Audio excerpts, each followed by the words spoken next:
রাস্তাঘাটে বের হওয়ার সময় তিনটা আমল করে আপনি বের হয়ে যাবেন, ইনশাআল্লাহ ওই রাস্তাঘাটের বিপদ আপদ বালা মুসিবত থেকে আল্লাহ পাক আপনাকে হেফাজত করবে, রাস্তার অ্যাক্সিডেন্ট থেকে আল্লাহ পাক আপনাকে হেফাজত করবে।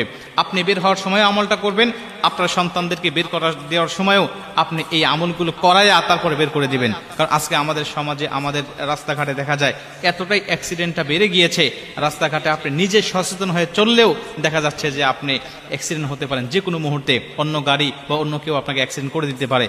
এই জন্য নবীজির শিখানো এই দোয়াগুলো, এই নিয়মগুলো পাঠ করে যদি আমি রাস্তাঘাটে চলতে পারি তাহলে আল্লাহ পাক অবশ্যই আমাকে হেফাজত করবে। যদি কোনোভাবেই অ্যাক্সিডেন্ট হয়েও যায় আল্লাহ পাক অবশ্যই এই অ্যাক্সিডেন্টটা আমার শহীদি মরণের কারণ করতে পারে। এজন্য এই দোয়াগুলো, এই নিয়মগুলো অবশ্যই আমাদেরকে পালন করা উচিত।